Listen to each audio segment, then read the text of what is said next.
So is everyone calmed down from that 7-6 crazy Pens Cats game? I hope you all are. What a crazy freaking finish into this episode. We're going to get into everything regarding this crazy game. To start, though, the core and how they put the team on their backs to win this one. It's all coming up right after this drop. You're Locked On Penguins, your daily podcast on the Pittsburgh Penguins, part of the Locked On Podcast Network, your team every day.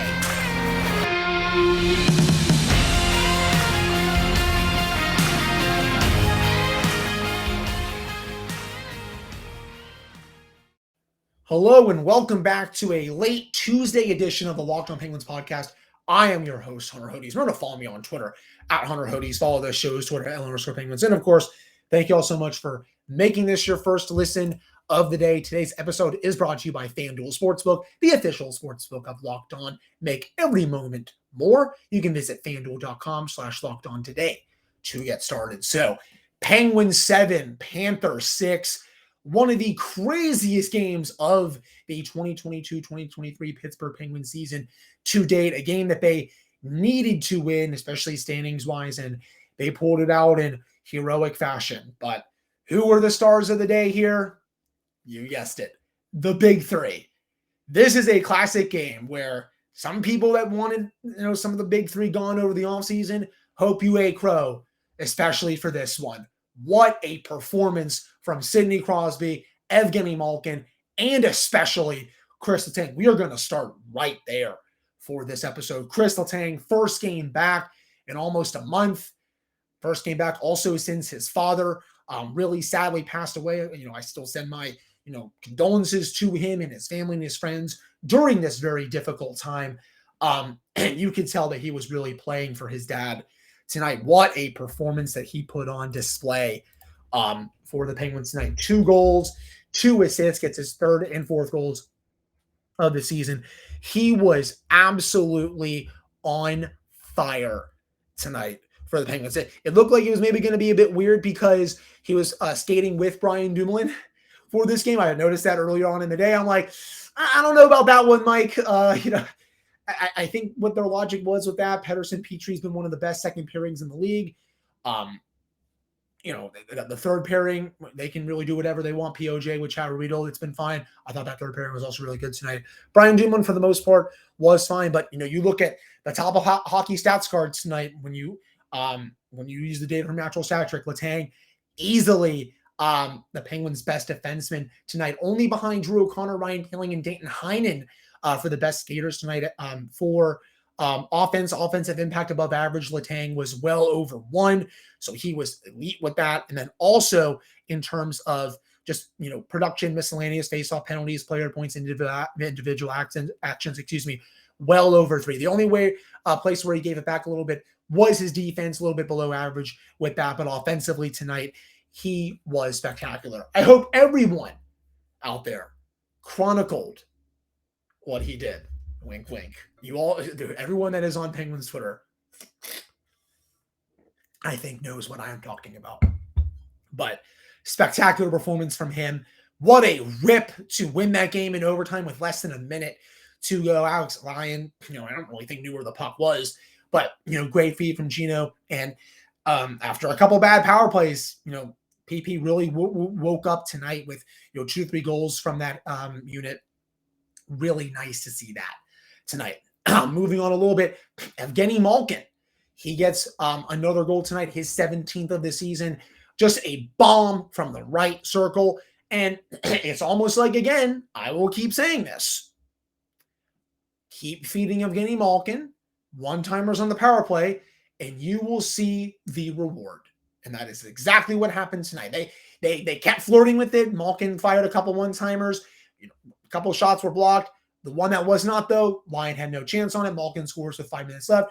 Probably should have been the game winner. Casey DeSmith was not good tonight. I will get into that later on in the show, and we'll get into if this is going to be the norm for him or if this is just an outlier. We have all that to touch on and a lot more. But, Malkin, he also brought it. Just a ridiculous one-timer. And I'll keep saying this too. I obviously know Alex Ovechkin probably has the best one-timer in the league. I think he's the greatest goal scorer to ever live. The Penguins will see him on Thursday. I will have a full preview episode for that on Wednesday. But in terms of one-timers after Ovechkin, there's probably not many players that you can say have a better one-timer than Malkin. He absolutely lasers that thing when he gets the puck on his stick. It is a sight to behold. And again, Alex Lyon, no chance on that one. Three great goals, I will say, from Crosby, from Malkin and Letang combined. And of course, you cannot forget Sidney Patrick Crosby. Ryan Lomberg made the mistake of poking the bear just a little too much. They were engaged. From my vantage point, I was there with my girlfriend. You do not. Excuse me. I think I'm about to sneeze. I'm not sure if it's coming. Okay, come on. If it's gonna come, I can sneeze any time now. Okay, I think it's not gonna come. Anyways, that would have been really weird. Anyways, Lomberg and Crosby were kind of engaging in a lot of pushing and shoving for 15, 20 seconds. Lomberg was baiting Crosby to fight. He was about to drop his gloves. He's like, "Come on, buddy, come on." Sid's like, "Nope, not gonna do that." And again, that would have been stupid of Sid. You're going off the ice if he would have engaged in a fight with him, you would be going off the ice with a career third, fourth liner. That's a trade-off the Panthers would take every time. Glad that glad that Crosby saw that and was just like, no, screw that, dude. We're not doing that. But right after that, when the bear was poked, Sid answered the bell, picked off a turnover, the blue line on the power play, comes in all alone, goes backhand, 5-hole pass line, and that thing was wide open. You could have hit a beach ball in between that space that was open for Alex Lyon's 5-hole. And that celly that Sid did, haven't seen too many of those this year from the captain. He did I read his lips, where he was basically just like effing right. I'm sure you all that listen to the show can translate that. I'm not going to say the whole word on this podcast, but he did a pretty big celly there. He was fired up after that goal. But tonight, just, a ridiculous game from the Penguins core players. And this is the kind of game that, how do I want to say this? This is the kind of game where you just have to be so thankful that the Penguins decided to bring back all three of Crosby, Malkin, and Letang this year. Letang, 4 points in this one. Crosby, a goal and 2 assists. Malkin, same stat line. Just tremendous stuff from all three of them. And without all that production, the Penguins, they do not come out in front of this game. So I really wanted to spend this segment going into the core, saying they are the reason why they won this game. And also just say, for some people that think that Kris Letang is not important to this lineup, learn more about the sport, because you all saw how good he was tonight. He can continue that pace for the rest of the season. Well, not even that pace with 4-point games, but if he can continue to look that good in the offensive zone, Penguins are going to win a lot more games here down the stretch. They have to get Tristan Jarry healthy. I'm going to get into that in this next segment. But man, just a tremendous game from 58 and 87 to 71. I can't say enough about them tonight. You dive into the stats a little bit more tonight. The top line of Gensel, Crosby, Rust. When Crosby was on the ice, the Penguins had 62% of the shot attempts. They also had 58% of the scoring chances, 50% of the high danger chances, expected goals 51.4%. So not bad in terms of that. Looking else to see here.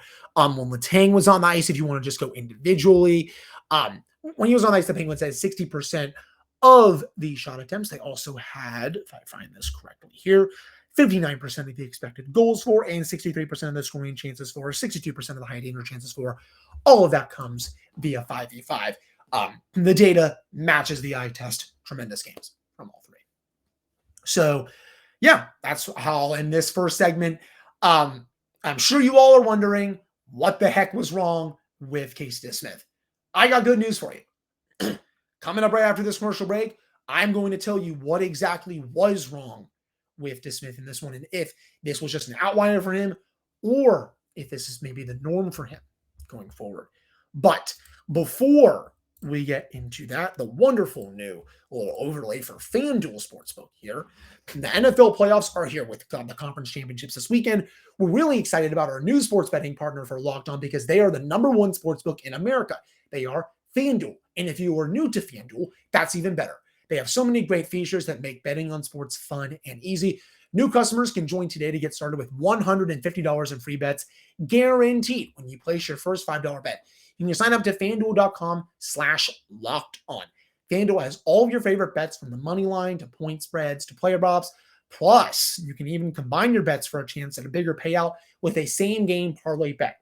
So I've had some experience doing some same-game parlays in the past. Have not won too many because I've missed out on just one of my bets on my parlays, but they are still fun to do. A lot of money lines, though, have hit for me in the past. It's all in an app that's safe, secure, and super easy to use, so football fans do not miss out. Place your first $5 bet to get $150 in free bets, win or lose, at FanDuel.com/lockedon. Make every moment more with FanDuel, the official sportsbook partner of the NFL and Locked On.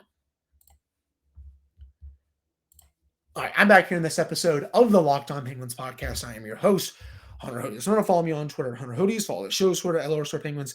And of course, thank you all so much for making this your first listen of the day. All right. I had to take a sip of my water there. So let's get right into it. Easily the worst player on the ice tonight for your Pittsburgh Penguins was Casey DeSmith. Made a surprise start, Tristan Jarry was expected to be the starting goaltender tonight, was announced as a starting goaltender after the morning skate. Mike Sullivan said he found out right when he got to the rink that he was not going to be playing. And, we all saw that. DeSmith led them onto the ice for warmups. Jarry was not there. Sullivan confirmed after the game that it is a upper body injury. So for those wondering, it is not related to the groin injury that he had over the past couple of weeks. That looks like it is healed. This is a new injury. I know I've already seen some jokes on Penguins Twitter about, this is Bo Bennett part 2. No, there are limits, people. There are limits here. But I will say it is getting a little concerning that he has kind of been made of glass at this point. No offense to him, but the injury count at this point is a little too much for me. Going back to last year, got hurt, had to miss most of the first round. This year, had a groin injury in Winter Classic. And now this, that's 3 injuries in the span of, 7 months. Not good. Not good to say the least. So DeSmith comes in, he starts, and from my vantage point, I'm sorry, Jens, looked like he wasn't even trying on some of those goals that he allowed. Even I went with my girlfriend tonight, who she's not the biggest hockey fan, to say the least. I'm getting her more into it now that she's here. Now that we've been dating for a few years and stuff. But even she turned to me a few times and was like, does he even look like he's trying out there, or is he hurt? And, I didn't really have an answer. Part of me is wondering if he was a bit banged up because his movement on some of those goals was just really slow. His reaction time was awful. I don't know what that was. And, this was easily, I think, the worst start of the season for him. Probably the worst start I think I've seen him make in his Penguins tenure. But, this is the thing with DeSmith. He is the classic, and I've used this reference a lot for different things for the Penguins this season, and I'll use it again here. He is very Dr. Jekyll and Mr. Hyde. He's either really freaking good or he's really freaking bad. And, he came into this game with a .904 save percentage. The league average this year is .905. So he's trucking along, league average. That's fine goaltending. The problem, I know people want to move on from him, and trust me, I was all for them moving on from DeSmith in the offseason, but the problem is, there are worse options than him. There are probably more worse options than him out there. That's the point I'm trying to make. I'll try to. It came out weird. There are probably more worse options out there than better options in terms of backups than for Casey DeSmith. That's how I'll say it. It wasn't good enough, though. I will say that. I think you're probably going to see him play better in his next start. It's hard to be worse than this when you give up 6 goals and that game should have been over in regulation. I mean, the Aaron Ekblad goal, for example, Didn't even look like he tried to make a save on that. The Carter Verhaeghe goal with 2.5 minutes to go in the third period just got deked out of his socks. He looked like he didn't even try to make the save on there. And that was a weird bounce that got it to Verhaeghe in the defensive zone. But still, make an effort at least. The other goal that he allowed, I think that was the one that made it 3-2. I think that was the other Verhaeghe goal. Puck's coming down. I think it's one of Jeff Petrie and Marcus Pettersson that's trying to get back to it, but they're kind of leaving it be because they're expecting DeSmith to come out. Well, he comes out. It's just that he doesn't come out fast enough because you usually see the top goaltenders in the league be really aggressive when the puck is, I wouldn't say close to the blue line, but, kind of in that slot here. We used to see Braden Holtby of the Washington Capitals come out, past the blue line to really clear the puck. I've seen Igor Shesterkin of New York Rangers do this, plenty of other goals. Ilya Sorokin, I think, has done it. And DeSmith was just not aggressive there. He was just way too passive. Was like, am I going to do it? Should I do it? Should I not? Oh, okay, I'm going to do it, but I'm going to do a really bad job of it. And Verhaeghe gets the easiest goal of his life. He just pokes it right past him. It's like, commit to it in that situation. So, just a really ugly game. If the Penguins had lost this game, it would have been bad. There was no reason to lose this game because the Penguins outplayed the Panthers for the majority of this game. I'm going to get into some of the stats a bit after this, but this team, if Jari is hurt, day to day, if he's out for a couple of weeks again, this team might be up a creek. I know they have the All-Star break coming up. Thankfully, they have 2 more games for them on the Washington Capitals and the San Jose Sharks, but they need Tristan Jarry to stay healthy for the rest of the season. You cannot rely on Casey DeSmith to carry you through a long stretch of games. He's not built to play that many games. And it's been like that for, his entire career. Again, he stunk tonight. That was probably his worst start of the season. But I will say this again for you all, for those that missed it. Had a .904 save percentage. League average is .905. He's also 30th out of 53 goalies that have played this year in goals saved above expected. Again, he is a regular run-of-the-mill backup. I know, is this not ideal? Yes. Would I like to have someone like Charlie Lindgren from the Washington Capitals? Absolutely. When Darcy Kemper got hurt, Lindgren went in there and was just amazing. So, I would love to have someone like that, but the Penguins, they thought bringing DeSmith back was the right move. You can argue whichever way. I personally think, it was the wrong move, but, they made that decision and, that they're living with they're living with it right now. And they'll have to make a big decision after this season, I think, on both goalies, because if Tristan, if he's fine the rest of the way, but he's a bit banged up, and the same thing with DeSmith because he's been hurt 2 playoff runs in a row, there's just no way you can bring back this same goaltending tandem for a 4th straight season at that point. So I don't think this start is going to be the norm for DeSmith. I think 6 goals is a little bit of an outlier, but I am still worried about his inconsistencies as a netminder. He was not good tonight. Easily was the team's worst skater on the rink. Has to be better if Tristan is going to be out for the next couple weeks or something like that. Because again, it looked like he wasn't even fully trying on some of those goals against. I'm sure he was. I'm not going to question, saying like, oh, he was definitely not trying. It's just from my vantage point, it looked like, he had a little more to give on some of those goals against. But that's just me speaking. So final segment. I think the bottom 6 tonight was terrific. I'm going to go into more detail as to why they were really freaking good tonight. But before we get into that, athletic greens, let's go into that a little bit more. I use it literally every day. I started taking it because I didn't have time in the morning to really work out. I wanted better gut health, more energy. Also, I hate taking pills and vitamins and all that stuff. But you're probably wondering, what is this stuff? Well, with one delicious scoop of athletic greens, you're absorbing 75 high-quality vitamins, minerals, whole food source superfoods, and probiotics to help you start your day right. This special blend of ingredients supports your gut health, your nervous system, your immune system, your energy, recovery, focus, and aging. All of those things. It's also lifestyle friendly, whether you eat keto, vegan, dairy-free, or gluten-free. Also contains less than 1 gram of sugar, no GMOs, no nasty chemicals or artificial anything, while still tasting good. Also has over 7,000 5-star reviews, and it costs you less than $3 a day. You're investing in your health, and it's cheaper than your cold brew habit. Right now, it's time to reclaim your health and arm your immune system with convenient daily nutrition. It's just 1 scoop in a cup of water every day, and that's it. There's no need for a million different pills and supplements to look out for your health. To make it easy, Athletic Greens is going to give you a free 1-year supply of immune-supporting vitamin D and 5 free travel packs with your first purchase. All you have to do is visit athleticgreens.com/NHL Network. Again, that's athleticgreens.com/NHL Network to take ownership over your health and pick up the ultimate daily nutritional insurance. All right, I'm back here in this episode of the Locked On Penguins podcast. I am your host, Hunter Hodes. Remember to follow me on Twitter at Hunter Hodes, follow the show's Twitter at @Penguins, and of course, thank you all so much for making this your first listen of the day.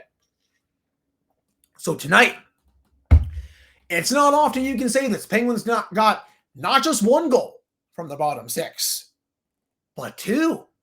Oh, I know, gasps. Crazy, right? I know, it happened. Drew O'Connor got 1, and lo and behold, I put a tweet out because Heinen came in on a partial breakaway earlier in the game. It looked like he didn't really got much on it. One of these days, Heinen is going to score again. It turns out this game was the one that he was going to score again. Finally gets his first goal since late October, his 4th goal of the season, believe it or not. In his celebration, he was fired up. He did a nice little fist pump there. He was hype, to say the least. Really nice to see Heinen get rewarded. He's been unhealthy scratch territory for a lot of this season just because he hasn't been good. But, I thought he was working hard all night, was really forechecking well, got some good looks. Glad that he was able to bury that one from the side of the net. And then even Drew O'Connor, he was the one that actually made it 4-4 for the Penguins. Just an awesome goal from him. He was a wrecking ball behind the net, really using his body to separate the man from the puck, really, also generating some solid scoring chances. He is a good 4th liner, decent defensive metrics as well. He really does it all. And I even put this out during the game. I'll get to his goal in just a second because it almost looked like for a sec that he was not going to score on that. Hit the post, was able to get it back, banged it in the net. But, he is a perfect 4th liner for this team. He does everything well, offensively, defensively, throws his body around behind the net. He was knocking on the door for another goal tonight. I really like what he brings to lineup. And funny enough, the underlying numbers support it. In 9 minutes tonight at 5-5, when he was on the ice, the Penguins had 63% of the shot attempts. They also had 66% of the actual goals, 77% expected goals rate, 72% scoring chances rate, and 75% high danger chances rate. He was terrific. And also, even the 4th line tonight, for the most part, with Heinen, Poehling, and O'Connor, when they were on the ice, 61.5% of the shot attempts for the Penguins, 2 goals for, no goals against. Cannot say that very often. 85% expected goals rate, 77% scoring chances rate, 75% high danger chances rate. The 4th line was terrific tonight. And when Josh Archibald is back, I am really curious to see if the 4th line can get even better, because Archibald has been decent this season. Again, I will gladly eat crow on that. I didn't really like the signing in the offseason. I didn't think he was going to do too much. He has 4 goals when he's healthy. And, he's probably been one of the more consistent players in the bottom 6 when he has been in the lineup. So based on how the 4th line did tonight, I think they would probably maybe put Heinen off. If I have it right, if you have a 4th line that has Poehling, Archibald, and O'Connor, something like that, let them cook. Maybe it's even a Blueger, Poehling, Archibald 4th line, because Blueger looked fine next to them early on in the season. His numbers have kind of tanked since. That's also something that I think the Penguins could really work with. So the 4th line tonight was just on one, really getting some solid zone time, getting to the dirty areas of the net, solid scoring chances. Defensively, they weren't really giving it back. The 3rd line I thought was okay. Jeff Carter, didn't really do too much tonight. Brock McGinn, he's not really doing too much right now anyway. But, in terms of a 4th line, I think the Penguins could have something going there if they're able to stay healthy with it for the rest of the season. That's what I really noticed tonight from Drew O'Connor. And I do think when healthy, he is one of this team's 12 best skaters. Does Mike Sullivan agree? I don't know. When the team is healthy, probably not. But we'll have to see. I think there's going to be a lot of players in this lineup that will really be, excuse me, just fighting for their jobs, to be honest with you. That's how I see it. So really solid stuff from that fourth line tonight. Probably, I think, one of the best games I've seen the fourth line have all year. But there's a tremendous win for the Penguins tonight. There's really no way to sugarcoat it. It was a massive win for this team. Because right now, if I'm checking the scoring as of late tonight. Right now, so you gave the Panthers a point, but you still gained another point on them. Right now, the Capitals are down 3-2 with 4 minutes left in the third period. If they lose, that is in regulation. That is big for the Penguins because they have the tiebreaker over the Capitals, and they will have 3 games in hand on them, plus being tied in the standings with them. They're also now 5 points ahead of the Islanders, 2 games in hand on them, 3 games in hand on the Panthers. But they're, the Buffalo Sabres, they did win tonight. They beat the St. Louis Blues 5-3, so they are 3 points back of the Capitals and the Penguins. The Sabres also have the same number of games played. The Penguins, funny enough. So that's going to be a very interesting race. And the Penguins right now are 3 points behind the Rangers, same number of games played as well. So big win standings wise. We'll have to see who is at practice on Wednesday. There is a chance that Josh Archibald could be ready to go for Thursday's game, and that will be big for potential more bottom 6 scoring. So again, thank you so much for listening. That will do it for this one. Really appreciate all of you listening. I'll be back with another episode Wednesday morning, Wednesday evening. We're going to preview the game against the Capitals, go over some practice notes. Should be a really fun game between the Pens and the Caps in DC. The Penguins, of course, won the opening meeting this year. I believe that was a 4-1 score that snapped their 7-game losing streak. We'll have to see if they can get their second win of the year against the Capitals. And then that's a Caps team that's banged up again right now. No John Carlson. Tom Wilson left the game tonight. We'll have to see if he's available to go. Nicholas Backstrom is sick. TJ Oshie is away from the team, but he'll probably be able to go for that game because he's just celebrating the birth of his new kid with his wife. Congratulations to him. But yeah, that's all for tomorrow's episode. Again, thank you so much for listening. I will speak with you all on Wednesday.